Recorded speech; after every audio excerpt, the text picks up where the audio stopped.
Bonjour, un nouveau conte pour enfants que je viens d'écrire qui s'intitule Sorcière Léa. Dans la forêt des grands chênes vivait la vieille sorcière poilue, aigrie, au chicot pourri, si laide et agressive que personne ne voulait s'en approcher à moins de 10 lieues à la ronde. On l'a nommée Léa. Elle avait la réputation de se nourrir de racines et de guérir les humains, mais personne n'osait la aborder vu son grand âge, sa haine des hommes et sa physionomie repoussante.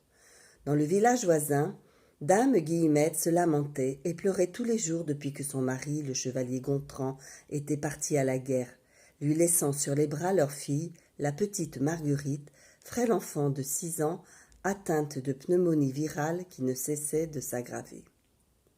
L'enfant toussait, manquait d'oxygène, elle ne s'alimentait plus. Dame Guillemette avait mis tous ses sous dans le traitement de sa petite qui dépérissait un peu plus chaque jour.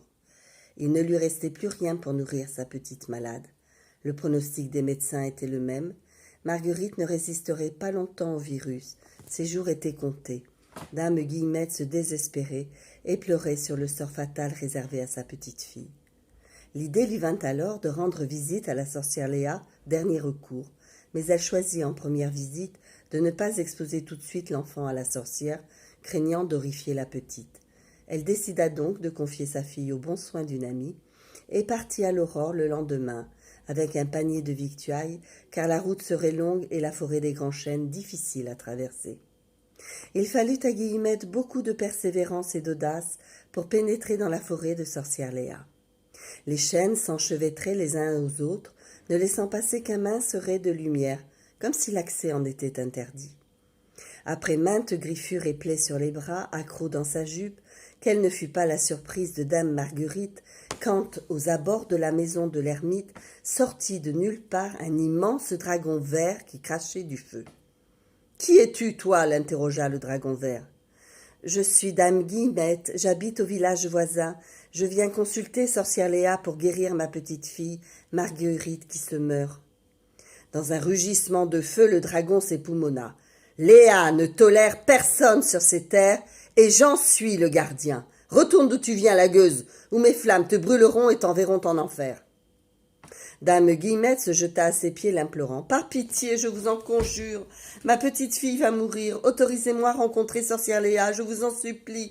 Dieu vous en sera reconnaissant. » « Je vous paierai, mon mari va revenir riche de la guerre et j'ai un petit pactole. Je vous donnerai tout si vous sauvez mon enfant. J'ai arpenté votre forêt au péril de ma vie pendant 2 jours. Je ferai n'importe quoi pour sauver mon enfant, s'il vous plaît. J'en mourrai. » À ces mots, sorcière Léa sortit et dit d'une voix rauque. « Laisse-la, dragon. J'ai entendu la conversation. Son enfant est en danger. Ce sont les adultes qui me veulent du mal, qui m'ont rejeté, jamais les enfants. Je n'ai rien contre les enfants. »« Mais tu es pauvre, toi, dit la sorcière en jaugeant Guillemette des pieds à la tête. Je me suis écorchée en traversant la forêt des grands chênes et mes vêtements sont déchirés, s'excusa Guillemette. Et comment voudras-tu me payer ?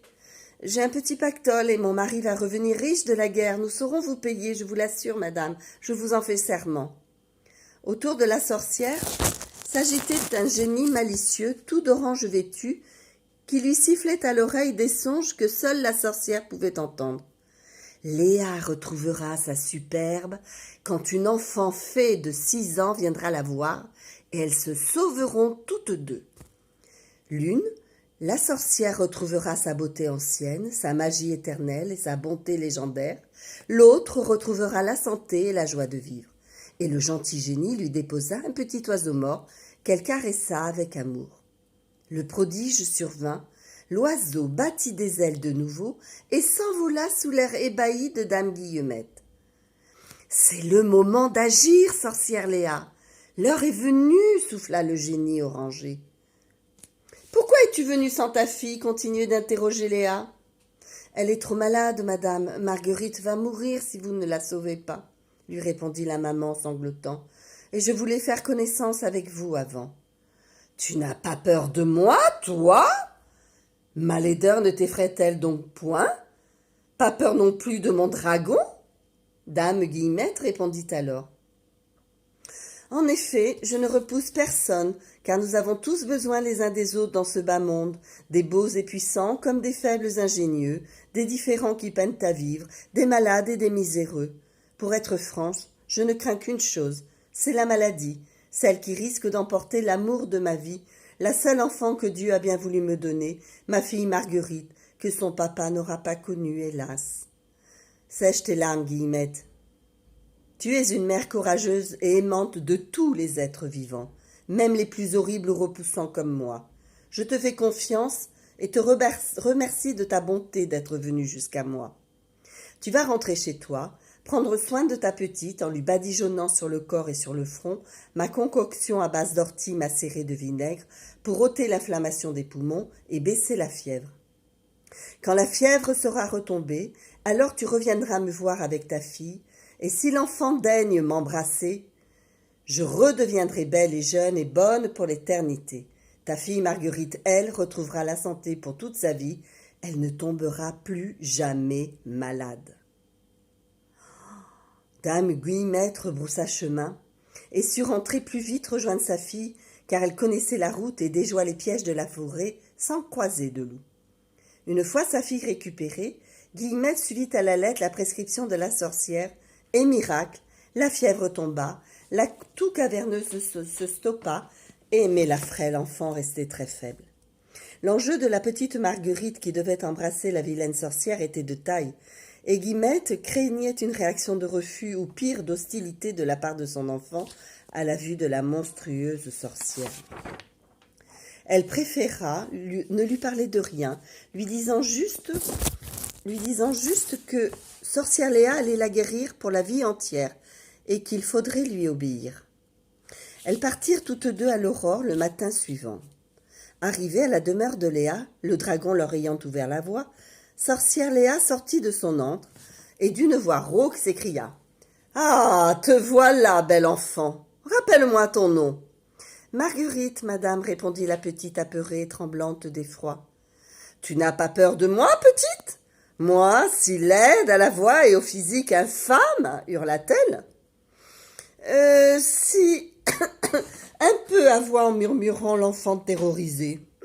« Mais maman m'a dit de ne rien craindre, que vous pouviez me guérir, et je fais toujours confiance à ma maman, car je veux guérir et revoir mon papa adoré. »« Bien, viens alors m'embrasser, mon enfant. Ne crains rien. Si tu m'embrasses, l'amour, la beauté, la santé renaîtront dans ta vie et la mienne. Mon apparence crapuleuse s'estompera aussitôt. Tu seras surprise.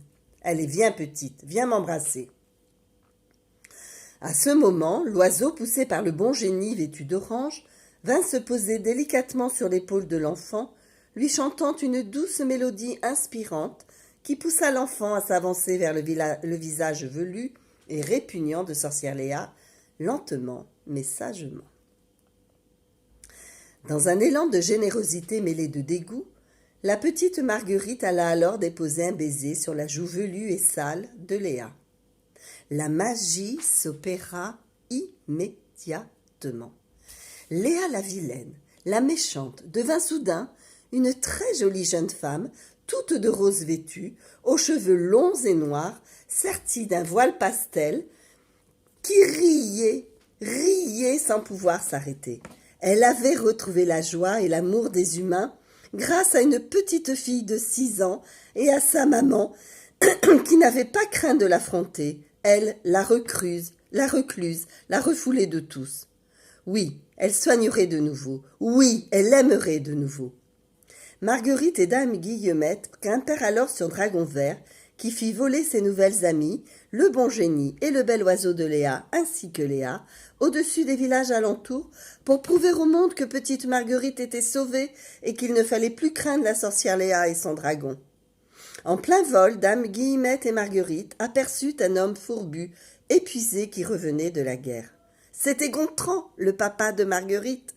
Les retrouvailles furent intenses et les villageois ne furent plus jamais malades. Voilà, c'est fini. Je vous embrasse tous. Passez une bonne soirée et que Dieu vous préserve.